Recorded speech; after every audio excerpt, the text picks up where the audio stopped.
Nous avons donné l'argent de l'opération de ton fils à ta sœur. Elle mérite une vie meilleure. Mon père a prononcé ces mots comme s'il s'agissait d'un titre de gloire, et non d'une trahison. Ma mère, assise à ses côtés, a acquiescé. D'un hochement de tête avec un léger sourire, comme si priver mon fils de sa chirurgie était une sorte de triomphe moral. L'atmosphère s'est figée. Même le tic-tac de la pendule de la cuisine semblait assourdissant. Je n'ai pas pleuré. Je n'ai pas crié.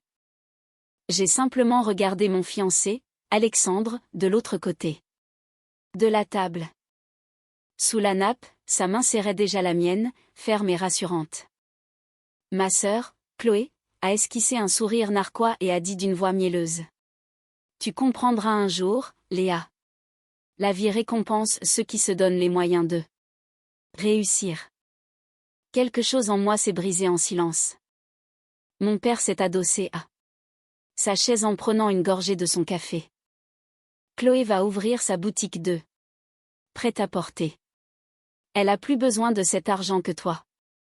L'opération de ton fils n'est pas une question de vie ou de mort.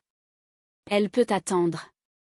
Mais le rêve de ta sœur, c'est un véritable investissement pour l'avenir.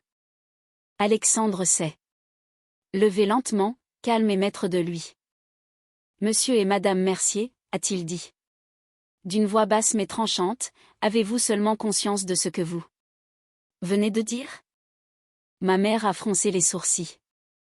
Assieds-toi, Alexandre. Ne sois pas si théâtral. Nous avons élevé Léa dans l'esprit du partage. Toi, plus que quiconque, devrait comprendre le sens du sacrifice familial. La mâchoire d'Alexandre s'est crispée. Vous voulez parler de sacrifice? Très bien. Il a plongé la main dans sa poche, a sorti son téléphone et a déverrouillé l'écran. Devrais-je leur rappeler exactement en quoi consiste mon métier? Le sourire assuré de Chloé s'est effrité. Mon père a scié.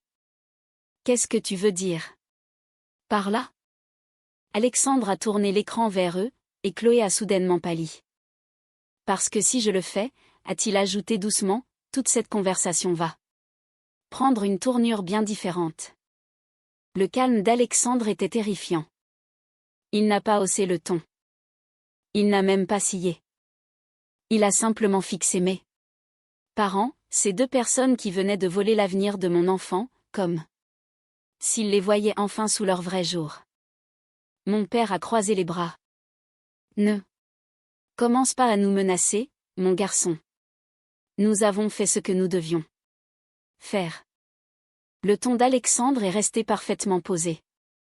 Non, vous avez fait ce que vous vouliez faire. Il a pivoté le téléphone, affichant l'entête d'un email, audit financier de la famille Mercier. Accès confidentiel accordé. Le visage de mon père s'est décomposé. Tu travailles dans la finance, a-t-il demandé lentement. Alexandre a souri sans aucune chaleur. Presque. Je suis expert comptable judiciaire, spécialisé dans la détection des fraudes. Mon travail consiste à traquer les fonds détournés, en particulier les dons caritatifs et médicaux. La main de Chloé s'est figée sur son verre. Tu ne peux pas être sérieux. Oh, je suis extrêmement sérieux, a répondu Alexandre. Savez-vous ce qui se passe quand quelqu'un détourne des fonds réservés à des soins médicaux vers un compte privé? Cela s'appelle un abus de confiance et une fraude fiscale. La voix de ma mère a tremblé. Tu ne dénoncerais tout de même pas ta propre famille. Alexandre m'a regardé, puis a reporté son attention sur elle. Je n'ai pas besoin de le faire. L'hôpital s'en est déjà chargé lorsqu'ils ont repéré l'anomalie dans le suivi des virements. J'ai simplement confirmé l'identité du bénéficiaire final. La lèvre inférieure de ma sœur s'est mise à trembler. Tu as fouillé mon compte? Tu As utilisé ton nom complet pour effectuer le virement, a-t-il répliqué. Ce n'était pas particulièrement subtil. Mon père a frappé du poing sur la table. Nous sommes une famille. Alexandre s'est penché en avant, le regard glacial. Alors comportez-vous comme tel, car en ce moment, je suis le seul autour de cette table à me souvenir de la signification de ce mot. Un silence lourd et humiliant s'est installé. Et pour la première fois de ma vie, les membres de ma famille ont semblé bien plus petits que leurs excuses. La voix de mon père a brisé le silence. Tu ne peux pas débarquer ici et lancer des accusations à tout va, Alexandre. Tu ne fais pas encore partie de cette famille. Alexandre a incliné la tête, nullement perturbé. Alors c'est peut-être une excellente chose. Ma mère lui a lancé un regard noir. Nous avons fait ce qui était juste pour nos 2 enfants. Chloé avait besoin d'un coup de pouce pour démarrer dans la vie. Ma poitrine s'est serrée. Et mon fils avait besoin d'une valve cardiaque. Mes mots sont tombés comme du verre brisé entre nous. Personne n'a bougé. Chloé a marmonné, tu dramatises tout. Les hôpitaux exagèrent toujours. Les enfants s'en remettent. La voix d'Alexandre a coupé. La sienne comme une lame. Il a 5 ans, Chloé. As-tu la moindre idée de ce que signifie sa guérison? Il dort branché à des machines qui le maintiennent en vie pendant que tu joues à la femme d'affaires avec de l'argent volé. Son sourire narquois a instantanément disparu. Alexandre a ouvert un dossier sur son téléphone, faisant défiler des captures d'écran, des relevés bancaires, des confirmations de virements et des emails du service financier de l'hôpital. Mon père s'est penché en avant, le front perlant de sueur. Où as-tu dégoté ça? Alexandre ne lui a pas répondu. Il m'a regardé. Ils ont transféré chaque centime de la cagnotte en ligne que tu avais organisée vers le compte de Chloé. Et ton père a validé la transaction en signant l'autorisation de transfert. La date correspond exactement au jour où le paiement de l'hôpital a été rejeté. Mon estomac s'est noué. Tu le savais, ai-je chuchoté à mon père. Il a fui. Mon regard. Nous avions l'intention de te rembourser. Avec quoi, a demandé Alexandre d'un ton sec. Avec votre assurance vie ou avec les recettes hypothétiques de la boutique de votre fille? Ma mère a tenté de se lever. Mais le ton d'Alexandre l'a figé sur place. Vous n'avez pas besoin de vous justifier auprès de nous. Vous aurez tout le loisir de le faire lorsque les enquêteurs financiers vous contacteront. Leurs visages ont perdu toute couleur et, soudain, le silence de la culpabilité a enfin remplacé le bruit des excuses. Les phalanges de mon père ont blanchi alors qu'il se cramponnait au bord de la table.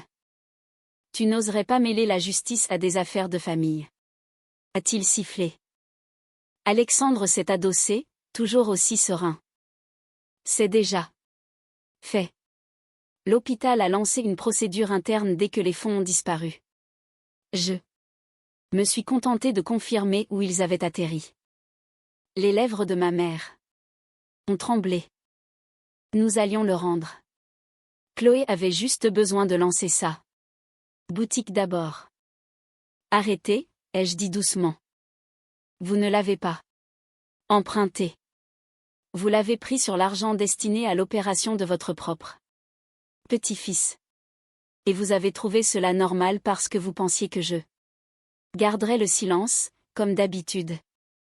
Le regard de Chloé oscillait nerveusement entre nous, son assurance s'effondrant totalement. Léa, je te jure que je ne savais pas que c'était son argent. Papa m'a dit que c'était le surplus de la cagnotte. J'ai laissé échapper un rire amer. Il n'y avait aucun surplus.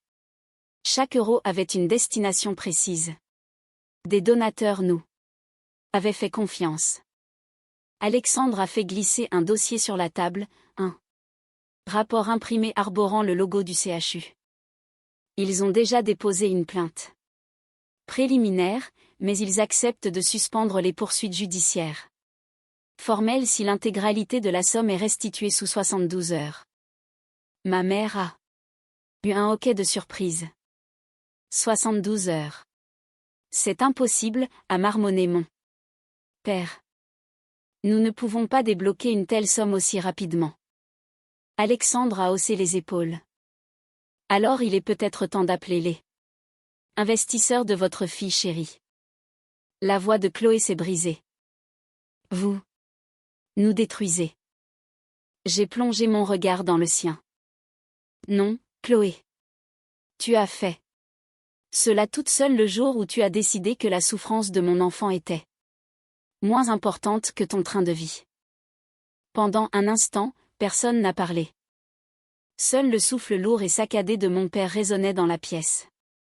Puis, Alexandre s'est levé, posant son téléphone sur la table comme un avertissement ultime. Vous avez 72 heures, a-t-il déclaré. Passé ce délai, le prochain appel proviendra de notre avocat.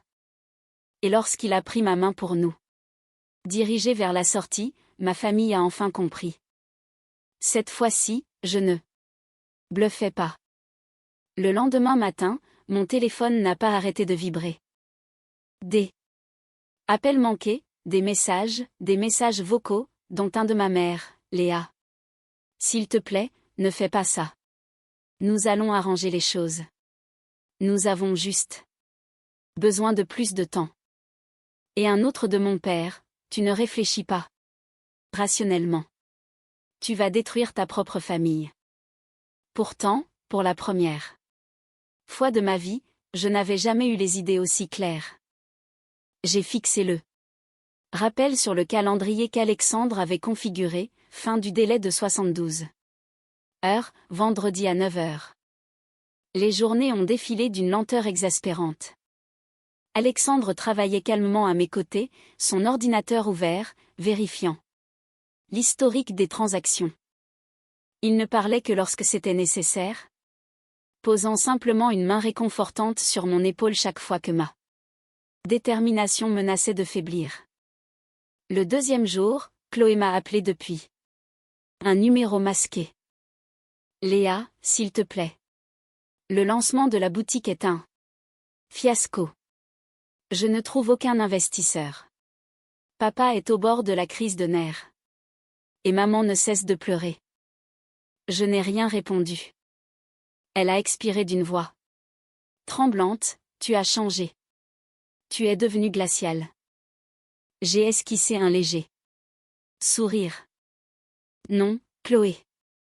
J'ai juste appris à m'adapter à ta propre température. Un silence s'est installé. Puis elle a murmuré, je n'aurais jamais cru que tu irais jusqu'au bout. Tu n'aurais jamais cru que j'en serais capable, ai-je corrigé. Le dernier soir, ma mère est apparue sur le pas de ma porte, le maquillage coulant sur ses joues, les mains tremblantes. Elle n'a rien dit au départ. Elle m'a simplement tendu un chèque. Nous avons vendu notre maison de campagne. C'était tout ce qu'il nous restait. J'ai baissé les yeux sur le chèque. 45 000 euros, la somme exacte qu'ils avaient détournée.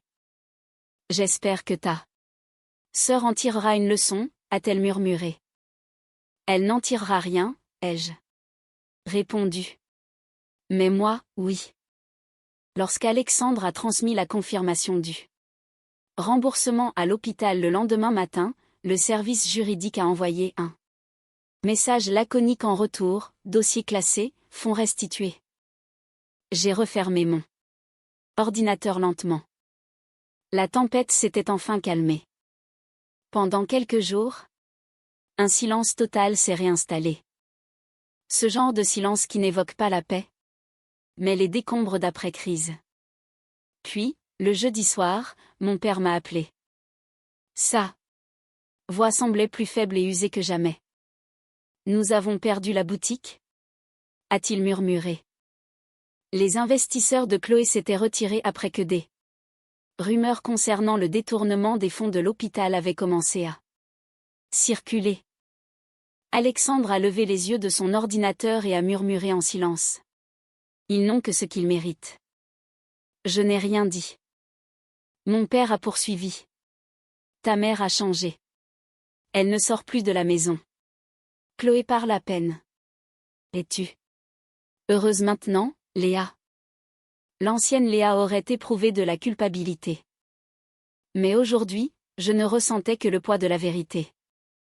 Je ne vous ai pas détruit, ai-je dit doucement.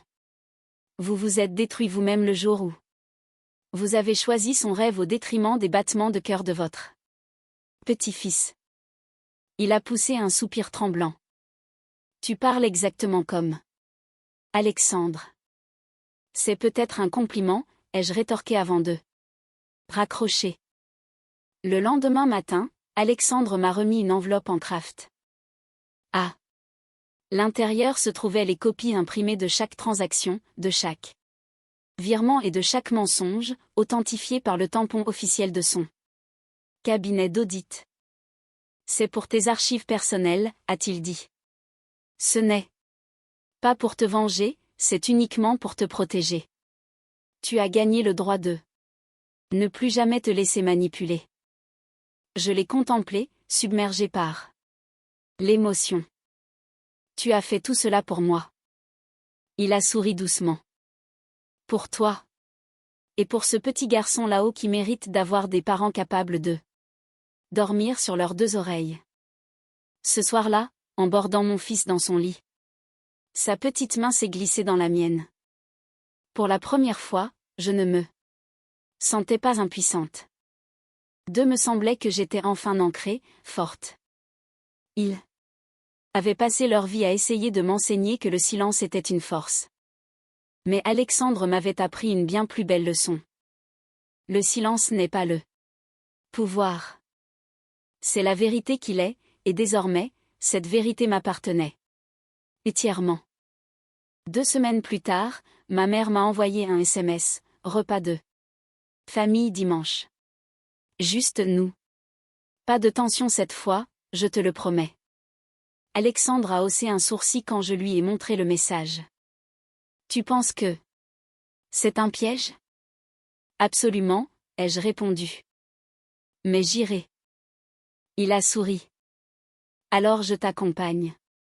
À notre arrivée, l'ambiance était anormalement paisible. La table était impeccablement dressée, les bougies étaient allumées et l'odeur réconfortante d'un poulet rôti embaumait toute la maison. C'était l'heure.